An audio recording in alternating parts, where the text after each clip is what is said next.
धरती लोक पर कृष्ण जन्माष्टमी की धूम मची हुई थी। जहाँ देखो वहाँ जगह जगह हर घर हर मंदिर सजा हुआ था।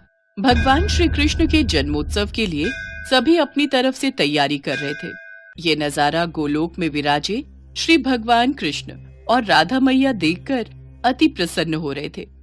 तभी श्री कृष्ण ने अपने मोर पंख को ठीक किया, कमर में बांसुरी को कसा और मुकुट पहनकर तैयार हो गए। कान्हा, कहाँ चल दिए इतना सज संवर कर? अरे राधा, आज मेरा जन्मदिन है। धरतीवासी मेरे जन्म उत्सव को इतनी धूमधाम से मनाते हैं। मन में विचार आ रहा है आज अपने भक्तों की परीक्षा ली जाए, इसलिए धरती लोक में भ्रमण के लिए जा रहा हूँ। अच्छा, फिर तो मैं भी तुम्हारे साथ चलूंगी। तुम्हारे बिना तो मैं अधूरा हूँ राधे। भला तुम्हारे बिना मैं कैसे जा सकता हूँ? चलो, अब तुम भी तैयार हो जाओ। कान्हा, तुम्हें ज्ञात है जन्माष्टमी पर भक्त तुम्हें छोटे बालक के रूप में पूजते हैं, इसलिए इस रूप में नहीं, हम छोटे बच्चों के रूप में जाएंगे। ये भी उत्तम रहेगा। राधा कृष्ण दोनों धरती लोक पर जाने ही लगे कि तभी कृष्ण के सारे सखा वहाँ आ गए। अरे वाह कान्हा, तुम्हारे जन्मदिन का आयोजन और तुम अकेले अकेले ही जा रहे हो। आज तो खीर पूड़ी पकवान मिलेंगे, हम भी तुम्हारे साथ चलेंगे। अब तो तुम सबको भी ले जाना ही पड़ेगा। ठीक है, चलो तुम सब भी मेरे जन्मोत्सव का आनंद लेने चलो। राधा कृष्ण और सभी सखा छोटे छोटे बच्चों के रूप में आ जाते हैं और धरती लोक में पहुंचते हैं। घूमते घूमते वे सब एक गांव में पहुंचते हैं। वहां पर सब जगह जन्माष्टमी की धूम थी। कन्हैया, मुझे तो बहुत जोरों की भूख लगी है, चलो न कहीं चलकर कुछ खाते हैं। हाँ, राधा बिल्कुल ठीक कह रही है। चलो ना कान्हा, सब मिलकर कहीं बढ़िया बढ़िया पकवान खाते हैं। मन तो मेरा भी हो रहा है। चलो, वो सामने उस घर में चलते हैं। वहां लग रहा है बढ़िया बढ़िया जन्माष्टमी की सजावट हो रही है। मेरे जन्मदिन की खुशियां मनाई जा रही हैं। चलो, सब चलते हैं। अरे अरे अरे, ये तुम सब कहाँ चले आ रहे हो? चलो हटो, बाहर जाओ। पता नहीं कहाँ कहाँ से आ जाते हैं। मैं भगवान कृष्ण के भोग की तैयारी कर रही हूँ। तुम लोग क्यों आए हो? हमें बहुत जोरों की भूख लगी है, कुछ खाने को दे दो। वाह, यहाँ तो पूड़ी, हलवा, सब्जी, खीर, यहाँ तो बहुत कुछ है। अरे क्या बात है सुशीला, आरती का समय हो रहा है, अंदर आओ। बाहर क्यों खड़ी हो? हाँ हाँ, आ रही हूँ। दरवाजा बंद कर दूं? चलो बच्चों, यहाँ से जाओ। कान्हा, इन्होंने तो द्वार बंद कर लिया। अब हम क्या करें? हम सबको बहुत जोरों की भूख लग रही है। ये कैसी बात हुई? तुम्हारा ही जन्मदिन मना रहे हैं और तुम्हें ही कुछ खाने को नहीं दिया। अरे सुदामा, इन्हें थोड़ी पता है कि मैं वास्तव में कृष्ण हूँ। ये तो मुझे एक साधारण बालक समझ रहे हैं। कोई बात नहीं सुदामा, कोई तो होगा जो हमें इस रूप में भोजन देगा। चलो और कहीं देखते हैं। राधा कृष्ण और सभी बालक बालिकाएं कुछ और जगह पर भी गए, पर वहां भी आरती और पूजन चल रहा था। कहीं भी उन्हें खाने को कुछ नहीं मिला। वे चलते चलते थक गए। मानव शरीर धारण किया है तो इतनी भूख तो सहन करनी ही होगी। बस एक आखिरी द्वार और खटखटाते हैं। अगर यहाँ नहीं मिला तो हम वापस गोलोक चले जाएंगे। ठीक है कान्हा, चलो इस घर में ही चलते हैं। थोड़ी और खीर दे। तुझे जब पता था कि मंदिर में खीर का प्रसाद बट रहा है तो तू थोड़ा ज्यादा नहीं ला सकती थी? माँ जी, मंदिर में बहुत भीड़ थी, बड़ी मुश्किल से नंबर आया तो मैं बस ये थोड़ा बहुत ही प्रसाद ला पाई। अरे अम्मा, खा लो ना। वैसे भी खीर खाए कितना समय हो गया। मजदूरी करते करते हाथों में छाले पड़ गए हैं। हमारी तो ऐसी किस्मत ही नहीं कि हम रोजाना ऐसी खीर पकवान खा सके। हाँ हाँ बेटा, ये ले, तू और ले ले। थोड़ा प्रसाद बचा है, मैं खा लेती हूँ। माँ, हमें बहुत भूख लगी है, कुछ खाने को दे दो। ये लो, पहले ही थोड़ी बहुत खीर है, उसमें से भी ये बच्चे भी मांगने आ गए। कुछ नहीं है यहाँ, चलो जाओ यहाँ से। रुको माँ, मैं दरवाजा बंद करके आता हूँ।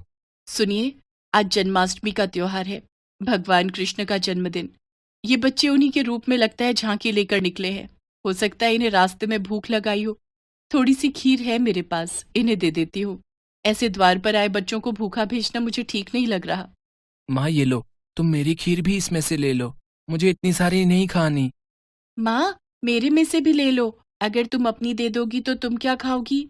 राधा, इन बच्चों में अपनी माँ के प्रति कितना प्रेम है। हमें इनके लिए कुछ करना चाहिए। हाँ कान्हा, देखो तो इन्होंने अपनी सारी खीर हमें परोस दी।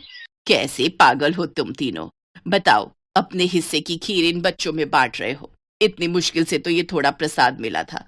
अब तुम दोनों बच्चे कान खोलकर सुन लो, मैं अपनी खीर में से एक भी निवाला नहीं दूंगी। ये लो बच्चों, ज्यादा तो नहीं, थोड़ी थोड़ी खीर है, ये खा लो। बस इतनी सी खीर? इससे तो हमारा चींटी जैसा पेट भी नहीं भरेगा। एक काम करो, थोड़ी और खीर ले आओ। दादी, थोड़ी सी अपने में से दे दो ना। आज वैसे भी भगवान कृष्ण का जन्मदिन है, हमने भी तो नहीं खाई ना, हमने भी इनको दे दी। अब क्या करूं, तुम लोग इतना जोर दे रहे हो तो ये लो, थोड़ी सी मेरे में से भी दे दो। सावित्री, ये ले, थोड़ी मेरे से भी ले ले, फिर बोलेगी मैं अकेले अकेले खा गया। सावित्री के परिवार के लोगों की ऐसी सोच देखकर राधा कृष्ण मन ही मन बात करने लगे। कान्हा, यह तो बहुत थोड़ी खीर है, कुछ करो, इन सबको भी तो खीर खाने का मन है। अगर हम ये सारी खीर खा जाएंगे तो ये लोग क्या खाएंगे? चिंता मत करो राधे, इस परिवार के सदस्य भूखे नहीं रहेंगे।